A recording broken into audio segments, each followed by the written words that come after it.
الحمدللہ رب العالمین والصلاة والسلام علی سید المرسلین اما بعد۔ یہ بات سبھی لوگ جانتے ہیں کہ دسمبر کے آخر میں عیسائی لوگ کرسمس ڈے مناتے ہیں، اور وہ یہ خیال کرتے ہیں کہ یہ وہ دن ہے جس دن جناب عیسیٰ علیہ السلام پیدا ہوئے تھے، بلکہ وہ یہ خیال کرتے ہیں کہ اس دن اللہ کے بیٹے عیسیٰ علیہ السلام پیدا ہوئے تھے۔ نعوذ باللہ من ذالک، اللہ تعالی ہمیں ایسے کفریہ لفظ سے محفوظ رکھے۔ تو گزارش یہ ہے کہ دیکھا گیا ہے کہ بہت سے مسلمان عیسائیوں کو اس عید کی مبارکباد دیتے ہیں۔ کئی ایک ایسے ہیں جو ان کی تقریبات میں شریک ہوتے ہیں، کئی ایک ایسے ہیں جو ان سے تعاون کرتے ہیں، بہت سے مسلمان ایسے ہیں جن کی بیکریاں ہوتی ہیں، مٹھائی کی دکانیں ہوتی ہیں، وہ اس عید کی مناسبت سے ایسے کیک تیار کرتے ہیں جن کیکوں میں کوئی نہ کوئی ایسی چیز ہوتی ہے جس میں اس عید کی طرف، اس کرسمس ڈے کی طرف اشارہ ہوتا ہے۔ مثال کے طور پہ کیک کے اوپر صلیب بنائی گئی ہوگی یا کوئی اور ایسی چیز بنائی گئی ہوگی، اور کئی دکاندار اس موقع پہ ایسے کپڑے بیچتے ہیں جن کپڑوں کا اس عید سے تعلق ہوتا ہے۔ کئی لوگ اس موقع پہ ایسے کارڈ چھاپتے ہیں جن کارڈز کا اس عید سے تعلق ہوتا ہے۔ تو بہت سے بھائی سوال کرتے ہیں کہ یہ سارے اعمال کیسے ہیں؟ گزارش یہ ہے کہ یہ عید بالکل غلط ہے، باطل ہے، درست نہیں ہے۔ اسلام میں دو ہی عیدیں ہیں، ایک عید الفطر اور ایک عید الاضحیٰ۔ کسی تیسری عید کا اسلام میں کوئی وجود نہیں ہے، اور اس کی تائید اس حدیث سے ہوتی ہے جسے امام ابو داؤد، امام احمد وغیرہ روایت کرتے ہیں جناب انس ابن مالک رضی اللہ تعالیٰ عنہ سے کہ نبی علیہ السلام مدینہ تشریف لائے تو مدینہ والوں نے 2 دن مقرر کر رکھے تھے جن میں وہ کھیلتے کودتے تھے، جشن مناتے تھے۔ تو آپ نے کہا یہ 2 دن کیسے ہیں؟ تو انہوں نے کہا کہ ہم ان 2 دنوں میں زمانہ جاہلیت سے کھیلتے چلے آ رہے ہیں۔ تو نبی علیہ السلام نے فرمایا اللہ نے ان 2 دنوں کے بدلے میں تمہیں ان سے بہتر 2 دن دے دیے ہیں، ایک عید الفطر اور ایک عید الاضحیٰ۔ یہاں پہ اس حدیث پہ غور کرنا چاہیے۔ آپ نے یہ نہیں کہا کہ تمہاری 2 عیدیں جو ہیں اسلام انہیں بھی برقرار رکھ رہا ہے، اور 2 عیدیں اضافی طور پہ اسلام دے رہا ہے، ٹوٹل 4 عیدیں ہو گئیں۔ اسلام کی جو 2 عیدیں ہیں ان کا اہتمام کرو، اپنی عیدیں مناؤ نہ مناؤ تمہاری مرضی ہے، نہیں، بلکہ نبی علیہ السلام نے پہلی 2 عیدوں کو کینسل کیا، ختم کیا۔ فرمایا اللہ نے ان کے بدلے میں تمہیں 2 عیدیں دے دی ہیں، یعنی کہ تمہاری عیدیں جو پہلے سے تم منایا کرتے تھے وہ ختم ہو چکی۔ تو اس سے پتہ چلا کسی مسلمان کے لیے جائز نہیں ہے وہ عید الفطر، عید الاضحیٰ سے ہٹ کر سالانہ طور پہ کوئی تیسری عید منائے۔ اگر کوئی ایسا کرتا ہے تو نبی علیہ السلام کی اس حدیث کی خلاف ورزی کر رہا ہے۔ اور یہ بات بھی ہم سب کو معلوم ہے کہ جناب عمر فاروق رضی اللہ تعالیٰ عنہ نے جب عیسائیوں سے صلح کی تھی تو انہوں نے ان پہ جو شرائط لاگو کی تھیں ان میں سے ایک یہ بھی تھی کہ وہ مسلمانوں کے سامنے اعلانیہ طور پہ اپنی عیدیں نہیں منائیں گے۔ تو اس سے آپ اندازہ کر سکتے ہیں کہ اس عید میں حصہ لینا، اس کی مبارکباد دینا کیوں کر درست ہوگا، جبکہ جناب عمر فاروق رضی اللہ تعالیٰ عنہ ان کو اس بات کی اجازت نہیں دے رہے کہ وہ مسلمانوں کے سامنے اعلانیہ طور پہ اپنی عید منائیں۔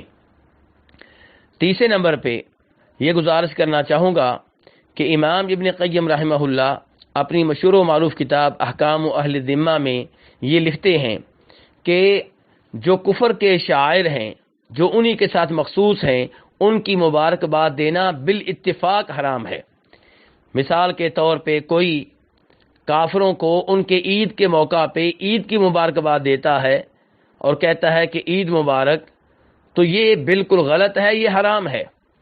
امام ابن قیم رحمہ اللہ مزید فرماتے ہیں کہ ایسا کرنے والا اگر کفر سے بچ گیا تو حرام کا ارتکاب تو کر ہی رہا ہے، یعنی کہ وہ کہنا چاہتے ہیں کہ ایسے آدمی کے کافر ہونے کا بھی خطرہ ہے، کیونکہ دین اسلام کے علاوہ باقی سب دین غلط ہیں۔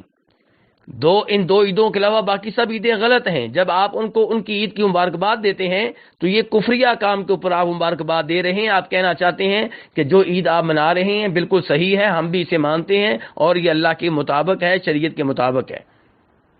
ابن قیم رحمہ اللہ کہتے ہیں کہ کافروں کو ان کی عید کے موقع پہ مبارکباد دینا ایسے ہی ہے جیسے آپ کسی کو صلیب کو سجدہ کرنے پہ مبارکباد دیں. کہتے ہیں بلکہ عید کی مبارکباد دینا اس سے بھی کہیں بڑا جرم ہے. اور یہ ایسے ہی ہے جیسے آپ کسی کو شراب پینے پہ مبارکباد دیں. یہ ایسے ہی ہے جیسے آپ کسی کے قتل کرنے پہ مبارکباد دیں. یہ ایسے ہی جیسے کسی کو آپ زنا کرنے پہ مبارکباد دیں. ابن قیم رحمہ اللہ مزید فرماتے ہیں کہ بہت سے ایسے لوگ جن کے ہاں دین کا کوئی وقار نہیں ہے, وہ ایسے کام کرتے ہیں کہ کافروں کو ان کی عیدوں پہ مبارکباد دیتے ہیں اور یہ نہیں جانتے کہ یہ کتنا بڑا جرم کر رہے ہیں. وہ کہتے ہیں یاد رہے جو کسی بھی انسان کو گناہ کرنے پہ, بدعت کرنے پہ, کفر کرنے پہ مبارکباد دیتا ہے وہ اللہ تبارک و تعالیٰ کو ناراض کر رہا ہے اور اللہ کا غصہ مول لے رہا ہے. تو یہاں سے آپ اندازہ کر سکتے ہیں کہ یہ کام کتنا بڑا جرم ہے. کئی لوگ یہ کہتے ہیں کہ عیسائی لوگ ہمیں ہماری عید کے موقع پہ مبارکباد دیتے ہیں, یہودی لوگ ہمیں مبارکباد دیتے ہیں, ہندو دیتے ہیں, سکھ دیتے ہیں, تو ہم انہیں کیوں نہ دیں؟ ہمیں بھی انہیں مبارکباد دینی چاہیے تاکہ انہیں پتہ چلے کہ مسلمان بہت اچھے ہیں. تو گزارش یہ ہے کہ وہ ہماری عید پہ ہمیں مبارکباد دیتے ہیں تو ہماری عید نبی علیہ الصلوۃ والسلام کی طرف سے مقرر کردہ ہے, اللہ تبارک و تعالیٰ کی طرف سے نازل کردہ ہے. وہ ہمیں جس بات میں مبارکباد دیتے ہیں وہ کو ہماری طرف سے نہیں ہے, وہ اللہ کی طرف سے, اللہ کے رسول علیہ الصلوۃ والسلام کی طرف سے ہے, وہ برحق ہے. اب اس کے بدلے میں جب ہم انہیں مبارکباد دیں گے تو ہم جانتے ہیں کہ ان کا دین باطل ہے, ان کا دین غلط ہے. تو ہم جب انہیں مبارکباد دیں گے گویا کہ ہم ان کی حوصلہ افزائی کر رہے ہیں, اور گناہ کرنے پہ, غلط کام کرنے پہ کسی کی حوصلہ افزائی کرنا بہت بڑا جرم ہے. اللہ تعالیٰ فرماتے ہیں وَتَعَاوَنُوا عَلَى الْبِرِّ وَالتَّقْوَىٰ کہ نیکی کے کاموں میں, تقوی اور پرہیزگاری کے کاموں میں ایک دوسرے سے تعاون کرو. وَلَا تَعَاوَنُوا عَلَى الْإِثْمِ وَالْعُدْوَانِ اور گناہ کے کاموں میں, ظلم و زیادتی کے کاموں میں ایک دوسرے سے تعاون نہ کرو.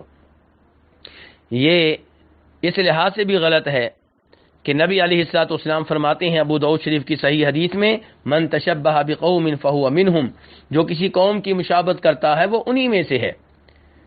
تو اگر کوئی آدمی کرسمس ڈے کے موقع پہ وہ حرکتیں کرتا ہے جو عیسائی کرتے ہیں, کرسمس ڈے کے موقع پہ خصوصی طور پہ اپنے گھر پہ جھنڈیاں لگاتا ہے, زیب و زینت کا اہتمام کرتا ہے, چراغاں کا اہتمام کرتا ہے, کیک کاٹتا ہے, اور جو درخت وغیرہ وہ اس موقع پہ لگاتے ہیں ایسے درخت لگاتا ہے, تو نبی علیہ السلام فرماتے ہیں جو کسی قوم کی مشابہت کرتا ہے وہ انہی میں سے ہے.